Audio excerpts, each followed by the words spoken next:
Hari ini gue bakal bahas gimana caranya pemalas bisa menghasilkan cuan. Ini valid setelah gue ketemu banyak banget orang-orang kaya ya. Dan gue lihat mereka itu sebenarnya nggak sibuk-sibuk banget juga. Dan gue yakin pasti kalian banyak kenal orang-orang yang terlihat kerja keras setiap hari, rajin, tapi ya hidupnya di sana-sana aja. Yang pertama, kalian harus paham yang namanya leverage. Sekarang kalian paham ya, dari yang awalnya gue bisa bikin 7 video doang, sekarang dengan tim yang gue punya, gue mungkin bisa bikin 35 sampai 70 konten per hari kalau gue mau.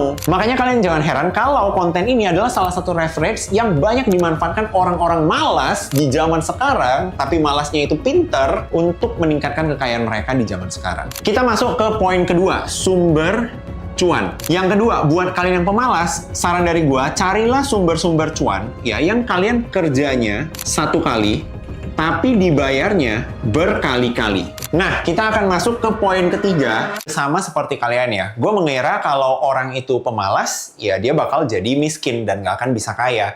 Padahal sebenarnya kalau orang itu bisa malas dengan benar, ya tidak menutup kemungkinan kalau dia itu bisa kaya. Dan bahkan bisa lebih kaya dari orang-orang yang rajin, kelihatan kerja keras, tapi kerja kerasnya salah. Dan jujur, ini valid setelah gue ketemu banyak banget orang-orang kaya, ya. Dan gue lihat mereka itu sebenarnya nggak sibuk-sibuk banget juga, tapi mereka jago banget dalam memaksimalkan output dengan waktu yang mereka punya. Dan gue yakin pasti kalian banyak kenal orang-orang yang terlihat kerja keras setiap hari, rajin, tapi ya hidupnya di sana-sana aja. Hari ini gue mau bagikan 3 ilmu bagaimana caranya pemalas bisa mendapatkan cuan. Yang pertama, kalian harus paham yang namanya leverage. Leverage ini bisa kita sebut sebagai faktor kali. Intinya ya, kalau kalian menggunakan leverage, apapun yang kalian kerjakan hasilnya bisa berkali-kali lipat. Coba dong kok jelasin leverage itu ada apa-apa aja. Pertama, leverage yang paling simple, waktu orang lain. Balik ke cerita tadi, di mana mungkin kalian banyak kenal orang-orang yang kelihatan selalu sibuk, ya, tapi hidupnya selalu di sana-sana aja. Coba deh kalian cek, mungkin ya banyak pekerjaan-pekerjaan yang dia kerjakan itu sebenarnya bisa loh didelegasikan ke orang lain. Tapi karena dia nggak paham cara memanfaatkan leverage, jadi semuanya itu dikerjain sendiri. Akhirnya apa? Waktunya habis, energinya habis, dia nggak punya waktu untuk ngerjain hal-hal lain atau project-project lain. Gue ambil contoh diri gue sendiri deh. Kalau misalnya gue ngonten di sini hanya gue sendiri, tanpa gue punya tim untuk bantu buatin skrip, ngedit, mungkin ya, dalam 1 minggu maksimal gue cuma bisa bikin 7 video. Tapi karena gue di sini ada beberapa tim yang bantuin, dari skripnya, editingnya, setupnya, dan lain-lain. Jadinya output gua ya itu bisa mungkin kali 5 atau kali 10. Alasannya kenapa? Karena waktu yang harusnya gua habiskan untuk ngedit selama berjam-jam bisa gua maksimalkan untuk syuting doang. Atau waktu berjam-jam yang harusnya gua habiskan untuk nulis skrip dan nyari ide doang bisa gua maksimalkan untuk syuting lagi. Sekarang kalian paham ya, dari yang awalnya gue bisa bikin 7 video doang, sekarang dengan tim yang gue punya, gue mungkin bisa bikin 35 sampai 70 konten per hari, kalau gue mau. Sekarang kalian bayangin deh, kalau misalnya gue dibayar per video yang gue produksi, tentunya beda banget ya bayaran yang bisa gue dapat kalau gue produksi 7 video dengan 35 atau 70 video. Nah, ini adalah leverage pertama, waktu orang lain. Hari ini gue bakal bahas 2 leverage ya. Leverage kedua ini menurut gue adalah salah satu leverage yang paling powerful di zaman sekarang, yaitu leverage konten. Kenapa menurut gue konten ini adalah salah satu leverage paling powerful di zaman sekarang? Karena gini, teman-teman kalian bayangin ya, misalnya kalian punya produk, oke, kalian mau memasarkan produk kalian. Oke. Dulunya mungkin kalian harus menawarkan produk kalian satu persatu ke orang-orang. Anggap aja kalian menawarkan produk kalian ke 5 orang. Ya, dan masing-masing orang itu kalian perlu waktu 15 menit untuk menjelaskan produk kalian. Artinya, kalian sudah menghabiskan 75 menit. Sekarang ini udah ada yang namanya konten. Kalian cukup bikin satu konten, oke? Dan konten ini akan nyari mungkin ribuan orang. Dan konten ini mungkin akan nyampe ke ratusan orang, ribuan orang, puluhan ribu, ratusan ribu, jutaan orang. Dan waktu yang kalian habiskan berapa lama? Mungkin cuman 15 menit untuk bikin satu konten doang. Nah, kalian bisa bandingin nggak? Awalnya supaya 5 orang bisa tahu produk kalian, kalian perlu waktu 75 menit. Sekarang, dengan waktu 15 menit untuk bikin konten, produk kalian bisa diketahui oleh jutaan orang. Makanya kalian jangan heran kalau konten ini adalah salah satu reference yang banyak dimanfaatkan orang-orang malas di zaman sekarang, tapi malasnya itu pinter untuk meningkatkan kekayaan mereka di zaman sekarang. Kita masuk ke poin kedua, sumber cuan. Ini salah satu kesalahan juga yang pernah gue lakukan, ya. Dan gue lihat banyak banget orang-orang sekarang itu juga melakukan kesalahan yang sama. Kalau kalian mau bisa menghasilkan uang yang banyak dengan tenaga yang sedikit atau output yang sedikit, kalian harus analisa dulu market yang mau kalian masukin. Pertama, kalian harus tahu dulu market size yang sedang kalian jamah. Kira-kira orang yang butuh jasa atau produk yang mau kalian tawarkan apa benar sebanyak itu? Dan apakah orang-orang tersebut itu aksesibel? Bisa kalian akses dengan mudah. Simpelnya gini deh, misalnya kalian buka jasa cuci mobil tapi khusus untuk supercar. Terus kalian bukanya itu di daerah pelosok. Di kota kalian cuman ada 2 orang yang punya supercar. Artinya apa? Klien kalian ya 2 itu doang. Mau kalian jualan sampai mampus ke orang-orang yang ada di kota itu, ya market kalian nggak akan makin membesar. Yang punya supercar cuma 2 orang. Makanya menurut gua penting banget kalian itu menganalisa market. Apakah kalian sudah berada di lokasi atau waktu yang tepat untuk menawarkan produk kalian. Karena kalau kalian salah lokasi atau salah tempat atau salah cara, ya kalian bakal dapet capeknya doang. Yang kedua, buat kalian yang pemalas, saran dari gua, carilah sumber-sumber cuan ya yang kalian kerjanya 1 kali, tapi dibayarnya berkali-kali. Paham ya? Kerjanya sekali, dibayarnya berkali-kali. Emang ada yang kayak gitu? Banyak banget. Di zaman sekarang banyak banget pekerjaan yang seperti itu. Contohnya apa? Affiliate. Affiliate ini adalah pekerjaan yang kerjanya sekali, dibayarnya bisa berkali-kali. Contohnya, ada video gua yang udah gua posting dari tahun lalu, tapi sampai sekarang, ya, video tersebut masih mendatangkan penjualan affiliate untuk gua setiap minggunya. Artinya apa?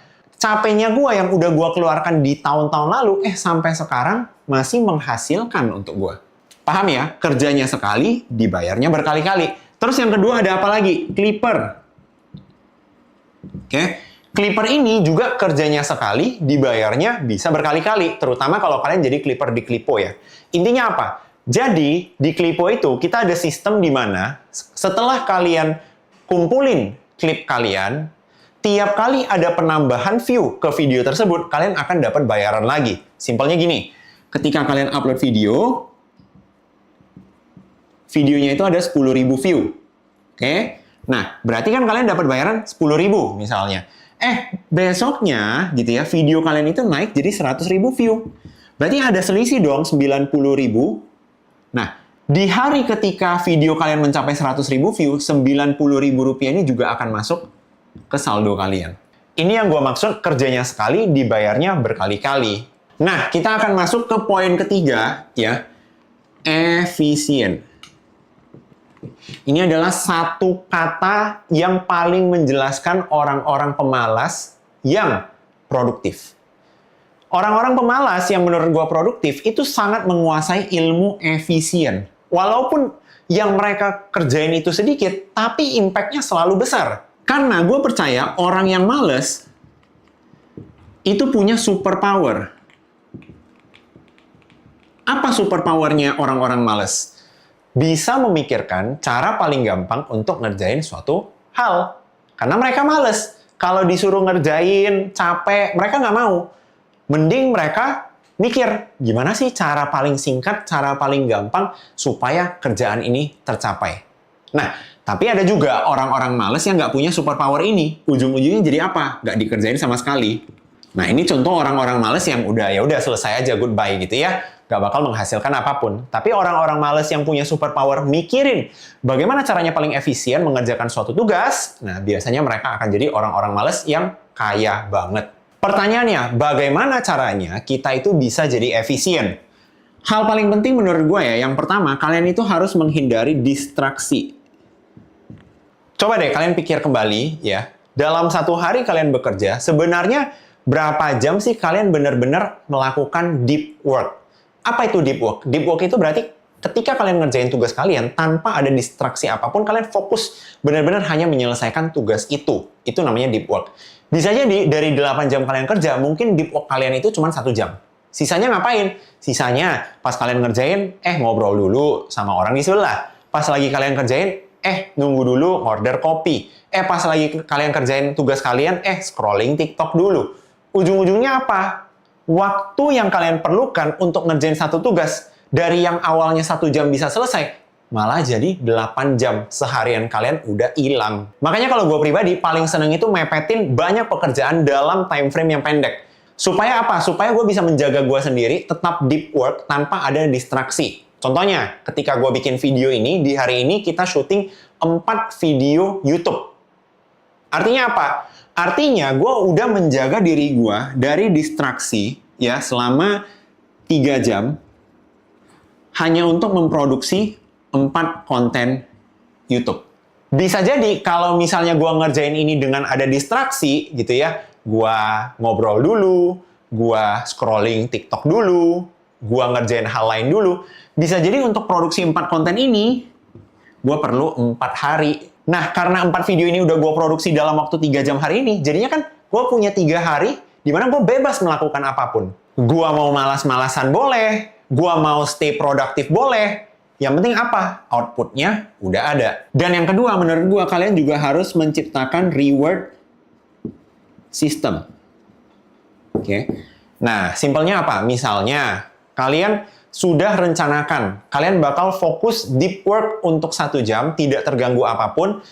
Mungkin handphone kalian itu kalian silence dulu atau DND mode dulu, ya kalian full fokus ngerjain tugas kalian. Tapi kalian tahu setelah 1 jam ini berlalu, kalian bakal beli kopi di toko favorit kalian, di coffee shop favorit kalian. Jadi ya udah 1 jam itu kalian benar-benar akan fokus kerja, karena kalian tahu ada reward di akhir. Oke? Nah ini juga hal yang sering gue terapin. Kira-kira itu aja yang mau gue share hari ini. Mungkin untuk merangkum ya materi gue hari ini, menurut gue cuan atau kaya itu sama sekali nggak ada hubungan dengan seseorang itu males apa enggak. Karena banyak banget orang-orang pemalas yang gue tahu outputnya itu jauh melebihi orang-orang rajin yang gue kenal. Tapi kerjanya itu nggak efisien. Kelihatan sibuk doang, tapi outputnya itu nggak ada. Banyak orang ya yang kelihatannya pemalas, gabut, nggak ada kerjaan, tapi cukup mengeluarkan strategi-strategi simple, ternyata impact-nya besar di hidup ataupun bisnisnya dia. Gitu ya. Jadi buat teman-teman di sini, jangan takut males, takutlah kalau misalnya kalian rajin tapi nggak menghasilkan apapun.